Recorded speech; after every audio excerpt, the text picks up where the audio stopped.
گھر کی خیر و برکت چاہتے ہو تو 5 وقت کی نماز پڑھو گے، اور نماز پڑھو گے تو اس میں اپنے آپ یہ دعا مانگو گے. جب ایک سجدہ کر کے اٹھو گے نا، سبحان ربی الاعلیٰ، سبحان ربی الاعلیٰ، سبحان ربی الاعلیٰ، اللہ اکبر. اب آپ بیٹھے ہو، دوسرا سجدہ کرو گے، دوسرے سجدے سے پہلے بیٹھ کر کیا دعا پڑھنی پڑتی ہے؟ 2 مرتبہ پڑھیے، رب اغفر لی، رب اغفر لی. بہت آسان ہے. اور ایک اور دعا آتی ہے، وہ دعا بھی بہت سے لوگ پڑھتے ہیں، اللہم اغفر لی ورحمنی وہدنی وعافنی ورزقنی. کیا دعا ہے؟ اللہم اغفر لی، اللہ میری مغفرت فرما، ورحمنی میرے اوپر رحم فرما، وہدنی مجھے ہدایت دے، وہدنی مجھے ہدایت دے، وعافنی اور مجھے صحت و عافیت نواز، ورزقنی اور مجھے رزق حلال عطا فرما. 5 وقت کی نماز جب مسلمان مسجد میں آ کر پڑھے گا، اور 5 وقت کی نماز میں ایک رکعت میں 2 سجدے ہوتے ہیں، ایک مرتبہ اس کو ہر رکعت میں یہ دعا مانگنا پڑتی ہے، ورزقنی مجھے رزق عطا فرما. اگر اس نے ظہر کی 10 رکعت پڑھی تو 10 مرتبہ کہا ورزقنی. اگر اس نے عصر کی 4 سنت 4 فرض پڑھی تو 8 مرتبہ کہا ورزقنی. اس نے مغرب کی 5 رکعت پڑھی تو 5 مرتبہ کہا اس نے ورزقنی. عشاء کی کم سے کم اس نے 7 رکعتیں پڑھی، 4 فرض 2 سنت 1 وتر، تو 7 مرتبہ اس نے کہا ورزقنی. میرے بھائیو غور کرو کہ ایک دن میں کتنی مرتبہ وہ اللہ سے کہہ رہا ہے کہ اللہ مجھے رزق عطا فرما، اللہ مجھے برکت والا رزق دے، اے اللہ میری روزی روٹی میں اضافہ دے، یعنی اللہ میرے کاروبار میں برکت عطا فرما. نماز پڑھو گے تو ملے گی یہ برکت. عمر ابن عبدالعزیز کے پاس شکایت کی گئی کہ اس بستی کے اندر کوئی بھی آدمی روزہ نہیں رکھتا ہے. ایک بستی ہے، اس بستی کے اندر کوئی بھی آدمی روزہ نہیں رکھتا ہے. عمر ابن عبدالعزیز نے حکم دیا پوری بستی کے لوگوں کو بلاؤ. پوری بستی کے لوگوں کو بلایا گیا. عمر ابن عبدالعزیز نے حکم دیا ان کو کھڑا کر دو. ان کو کھڑا کر دیا گیا. عمر ابن عبدالعزیز نے کہا کوڑا دے دو جلاد کو. کوڑا دے دیا گیا سپاہیوں کو اور کہا کہ اس کوڑے کو مارنا شروع کرو اور سب کو 50-50 کوڑے لگاؤ، درے لگاؤ، یہ بے نمازی لوگ ہیں. ایک پولیس والا آواز دیتا ہے کوڑا لگانے سے پہلے کہ امیر المومنین، ان پوری کی پوری بستی میں ایک آدمی جو بیچ میں کھڑا وہ روزے دار ہے، وہ روزہ رکھتا ہے، میں جانتا ہوں کہ اس کا روزہ کبھی نہیں چھوٹتا، وہ روزے دار ہے. عمر ابن عبدالعزیز نے کہا اس کو نکال لو. اس کو ہٹاؤ. کہاں ہے وہ؟ اس کو نکالا گیا. ادھر آؤ بھائی، تم تو روزے سے ہو. کہا جی. پورے رکھتے ہو؟ کہاں. عمر ابن عبدالعزیز نے کہا اس کو داہنے طرف کھڑا کرو اور اسی کو سب سے پہلے کوڑے مارو. روزے دار ایک روزہ نہیں چھوڑتا ہے، لیکن عمر ابن عبدالعزیز کہہ رہے ہیں اس کو اب داہنی طرف کھڑا کرو. یہ بے روزداروں کو بعد میں مارنا، پہلے اس کو مارو اور 50 کوڑے اس سے شروع کرو. کیونکہ یہ اکیلے روزہ رکھتا ہے اور پوری بستی میں نافرمانی ہوتی رہی، لوگ روزہ چھوڑتے رہے، لیکن یہ کسی کو یہ نہیں کہتا کہ اللہ کے عذاب سے ڈرو، تم بھی روزہ رکھو. یہ اللہ کے تبلیغ نہیں کرتا ہے، یہ قرآن و حدیث کی دعوت نہیں دیتا، یہ لوگوں کو برائیوں سے نہیں روکتا ہے. خود روزہ رکھ رہا ہے لیکن لوگوں کو نہیں رکھنے کا حکم دے رہا ہے. خود اچھے کام کر رہا ہے لیکن لوگوں کو اچھے کام کی طرف نہیں بلا رہا ہے. اسی سے شروع کرو، اسی سے شروع کرو. یہ آدمی ڈبل مجرم ہے. میرے بھائیوں سوچو تو صحیح، ہم کہاں ہیں؟ میرے بھائیوں ہم ان کے بارے میں کہہ رہے ہیں جو نماز تو پڑھتے ہیں لیکن اذان ہوتے ہی نہیں جاتے ہیں، بلکہ اپنا کام نپٹانے کے بعد مسجد میں جا رہے ہیں نماز پڑھنے کے لیے. اذان اس لیے تھوڑی ہے کہ اپنا کام نپٹا لو. اذان کا مطلب حی علی الصلاۃ، آؤ نماز کی طرف، حی علی الصلاۃ، آؤ اللہ کی عبادت کی طرف، حی علی الفلاح، آؤ کامیابی کی طرف، آؤ کامیابی کی طرف، آؤ فلاح و بہبودگی کی طرف. اگر تمہیں اللہ کی عبادت کرنا ہے تو کامیابی ملے گی. کامیابی و فلاح و بہبودگی اللہ کی عبادت اور نماز سے جڑی ہوئی چیز ہے. نماز پڑھو گے تو کامیاب رہو گے، نماز چھوڑو گے تو ناکام رہو گے. اس لیے کوئی بھی ملا، مولوی، کچھ ملا اگر یہ کہتا ہے کہ میرے پاس چلے جاؤ، ہم تمہارے گھر میں خیر و برکت کی اور تمہارے دکان میں خیر و برکت کا تعویذ دیتے ہیں، دعا دے دیتے ہیں، وہ جھوٹا ہے، وہ مکار ہے، وہ فریبی ہے، وہ آپ کو دھوکہ دے رہا ہے. میرے بھائیوں اگر دعاؤں سے روزی روٹی کی برکتیں ہونے لگے تو محمد رسول اللہ کبھی اپنے پیٹ پہ پتھر نہیں باندھتے، کبھی 2 مہینہ نبی کے گھر میں چولہا بن رہی ہوتا. حضرت عائشہ فرماتی ہے کہ 2 مہینے ہمارے گھر میں چولہا نہیں جلتا تھا. کیا اللہ کے رسول کو دعائیں معلوم نہیں تھی؟ یہ کٹ ملا تمہیں تعویذ دے رہا ہے 50 روپے کا اور 51 روپے کا لے جاؤ اور تمہارے گھر میں خیر و برکت ہوگی. ارے تو اپنے گھر میں خیر و برکت کر لینا. کچھ لوگ راستے میں طوطے لے کے بیٹھے رہتے ہیں، بھوشیہ بتاتا ہے وہ طوطا پرچی نکال کے، اور خود طوطے والے کو معلوم نہیں کہ میرا بھوشیہ کیا ہے. تو تو بتا تو کب تک اس طوطے سے پرچے نکلواتا رہے گا اور لوگوں سے 5 روپے اور 10 روپے بھوشیہ بتانے کا لیتا رہے گا؟ ارے تیرے گھر میں بلڈنگ کب بنے گی اور تیرے گھر میں 5 منزلہ عمارت کب تیار ہوگی؟ وہ طوطے والا بھی نہیں جانتا ہے۔ یہ حال آج کٹ ملاؤں کا ہے۔ ایک صاحب گئے، لڑکا تھا نوجوان، کہنے لگا مولانا صاحب دل کی بات ہے۔ ارے ہم دل کا ہی تو معاملہ حل کرتے ہیں۔ کہ کیا بات ہے؟ کہاں ایک لڑکی سے پیار ہو چکا ہے، لڑکی تیار نہیں ہوتی ہے، ایک طرفہ محبت ہے، شادی میری لڑکی بھی تیار ہے لیکن لڑکی کا باپ تیار نہیں۔ ارے کیا بات کرتے ہو، یہ تعویذ میں دے رہا ہوں، لے لو، گلے میں ڈال کر سیدھے لڑکی کے باپ کے سامنے آ جانا، لڑکی کا باپ اپنی بیٹی کو لے کے خود تیرے گھر پہ آئے گا، لیکن تمہیں بیٹی کا نام لڑکی کا اور لڑکی کے باپ کا نام بتانا پڑے گا کیونکہ تعویذ میں لکھا جاتا ہے۔ اب لڑکا پھنس گیا بیچارہ، اب بڑی مشکل سے بتایا کہ ہاں اس کا نام ہے مریم، ٹھیک ہے، اس کے باپ کا نام، باپ کا نام مت پوچھو تو اچھا ہے، نہیں صاحب بتاؤ، تو اس نے کہا کہ وہ آپ ہی کی بیٹی ہے، آپ اپنا نام ڈال دیجیے۔ کمینے، سور، اٹھایا جوتا تو میری بیٹی سے؟ بھائی جب دین کا کام تھا، جائز کام تھا تو تعویذ کیوں نہیں دیا؟ اور جب اپنا نام سنا کہ میری بیٹی سے یہ پیار کر رہا تو جوتا چپل اٹھا رہا ہے، اس کا مطلب جو چیز تو اپنے لیے پسند نہیں کر رہا ہے پھر دوسروں کی بہن بیٹی کے لیے کیسے تو تعویذ دے رہا ہے؟ کہاں کی شریعت ہے یہ؟ کہاں کا معاملہ ہے؟ ایسے پاکھنڈیوں سے ہوشیار رہنا۔ گھر کی خیر و برکت چاہتے ہو تو 5 وقت کی نماز پڑھو گے، اور نماز پڑھو گے تو اس میں اپنے آپ یہ دعا مانگو گے، جب ایک سجدہ کر کے اٹھو گے نا، سبحان ربی الاعلیٰ، سبحان ربی الاعلیٰ، سبحان ربی الاعلیٰ، اللہ اکبر۔ اب آپ بیٹھے ہو، دوسرا سجدہ کرو گے، دوسرے سجدے سے پہلے بیٹھ کر کیا دعا پڑھنی پڑتی ہے؟ 2 مرتبہ پڑھیے، رب اغفر لی، رب اغفر لی۔ بہت آسان ہے۔ اور ایک اور دعا آتی ہے، وہ دعا بھی بہت سے لوگ پڑھتے ہیں، اللہم اغفر لی ورحمنی وہدنی وعافنی ورزقنی۔ کیا دعا ہے؟ اللہم اغفر لی، اللہ میری مغفرت فرما، ورحمنی میرے اوپر رحم فرما، وہدنی مجھے ہدایت دے، وہدنی مجھے ہدایت دے، وعافنی اور مجھے صحت و عافیت نواز، ورزقنی اور مجھے رزق حلال عطا فرما۔ 5 وقت کی نماز جب مسلمان مسجد میں آ کر پڑھے گا، اور 5 وقت کی نماز میں ایک رکعت میں 2 سجدے ہوتے ہیں، ایک مرتبہ اس کو ہر رکعت میں یہ دعا مانگنا پڑتی ہے، ورزقنی مجھے رزق عطا فرما۔ اگر اس نے ظہر کی 10 رکعت پڑھی تو 10 مرتبہ کہا ورزقنی، اگر اس نے عصر کی 4 سنت 4 فرض پڑھی تو 8 مرتبہ کہا ورزقنی، اس نے مغرب کی 5 رکعت پڑھی تو 5 مرتبہ کہا اس نے ورزقنی، عشاء کی کم سے کم اس نے 7 رکعتیں پڑھی، 4 فرض 2 سنت 1 وتر، تو 7 مرتبہ اس نے کہا ورزقنی۔ میرے بھائیو غور کرو کہ ایک دن میں کتنی مرتبہ وہ اللہ سے کہہ رہا ہے کہ اللہ مجھے رزق عطا فرما، اللہ مجھے برکت والا رزق دے، اے اللہ میری روزی روٹی میں اضافہ دے، یعنی اللہ میرے کاروبار میں برکت عطا فرما۔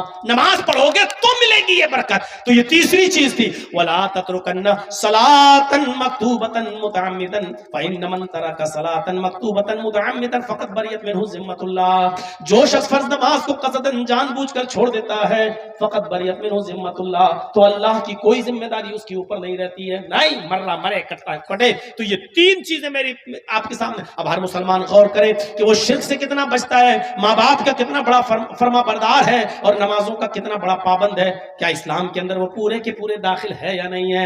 آئیے ذرا لگے ہاتھ چوتھی چیز کی طرف بھی اشارہ کر دیتا ہوں، اور چوتھی چیز بھی بڑی حساس چیز ہے، ہمارے معاشرے میں ناسور کی طرف پھیلی ہوئی ہے۔ اللہ کے نبی صلی اللہ علیہ وسلم فرماتے ہیں، اے معاذ چوتھی چیز پر غور کرو، وَلَا تَشْرَبَنَّ خَمْرًا فَإِنَّهُ رَأْسُ كُلِّ فَاحِشَةٍ۔ اے معاذ کبھی بھی کسی بھی حال میں شراب مت پینا، اس لیے کہ وہ ہر برائی کی جڑ ہے۔ ہمارا نوجوان طبقہ غور کرے کہ وہ کتنی شراب پی رہا کہ نہیں پی رہا ہے۔ اور میرے بھائیوں معاف کرنا بہت ہی معذرت کے ساتھ، ہم شراب صرف پینے والی چیز ہی کو نہیں سمجھتے ہیں، شراب صرف پینے والی چیز ہی نہیں ہوتی ہے، ہم ہر نشے والی چیز کو اس میں شامل سمجھتے ہیں۔ اس میں بیڑی ہو، سگریٹ ہو، پان ہو، گٹکا ہو، تمباکو ہو، کھینی ہو، ہر اس چیز کو میں اسی چیز میں شامل مانتا ہوں۔ اس لیے اللہ کے نبی صلی اللہ علیہ وسلم نے ان تمام چیزوں کے استعمال کو حرام قرار دیا ہے۔ اکرو مکرو یہ دوسرے لوگوں میں ہوگا، ہمارے ہاں مکرو کوئی چیز ہی نہیں ہے۔ میرے بھائی جو اسلام میں 2 ہی چیزیں ہیں، یہ تو حلال ہے، یہ حرام۔ اگر کوئی چیز مکرو ہے تو اس کا مطلب یہ ہے کہ دل چاہے تو چھوڑ دو اور دل چاہے تو پی لو، تو میرے بھائی اس کا مطلب تو یہ ہوا کہ وہ حلال کے زمرے میں ہے۔ حلال کے زمرے میں، تو اس لیے یہ کہنا غلط ہے کہ یہ مکروہ ہے، مکروہ نہیں ہے۔ شراب کو ہاتھ مت لگانا، فَإِنَّهُ رَأْسُ كُلِّ فَاحِشَةٍ، یہ ہر برائی کی جڑ ہے۔ شراب صرف برائی نہیں ہے، بلکہ ایک شراب کے پینے کے بعد دوسرے گناہ کرنے کا بھی، یعنی شراب پینا خود ایک گناہ، لیکن شراب پینے کے بعد اور بھی گناہ ہونے لگتے ہیں۔ شراب پی کے ٹن گھر میں گھسے، ماں کریے منع کیا تھا پھر پی کے آیا، اور تیری ماں کا، تیری میں، اپنی ماں کو ہی ماں بہن کی گالی، اپنی بہن کو بھی گالی، باپ کو گالی، بھائی کو گالی، اور ایسی گندی گندی گالی جو تو نشے میں دیتا ہے، جس کو کوئی مرد بھی سننا گوارا نہیں کرتا، تیرے گھر کی عورتوں کو سننا پڑتا ہے۔ حضرت عثمان غنی رضی اللہ تعالیٰ عنہ سے روایت ہے کہ ایک پرانے زمانے کا واقعہ اللہ کے نبی صلی اللہ علیہ وسلم نے بیان کیا کہ ایک بڑا نیک آدمی تھا، بہت عبادت گزار آدمی تھا، سنن نسائی کی روایت ہے، بہت نیک اور پرہیزگار آدمی تھا، اور ہر طریقے کے گناہ سے بچا ہوا تھا، لیکن کپڑے کا بزنس کرتا تھا، اپنے سر پر کپڑا لاد کر محلے محلے گاؤں گاؤں جا کر کپڑا بیچتا تھا۔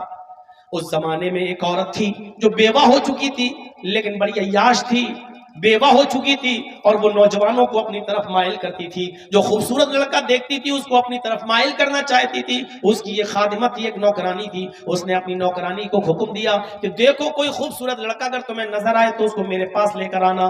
اس کی نوکرانی نے ایک دن اس کو بتایا کہ ایک شخص ہے جو کپڑے کا بزنس کرتا ہے، اپنے سر پر کپڑا لاد کر بازاروں میں اور دکانوں میں اور ادھر سے ادھر محلے میں بیچتا ہے، بڑا خوبصورت آدمی ہے، بڑا خوبصورت نوجوان ہے، کہو تو میں اس کو لے کر آؤں۔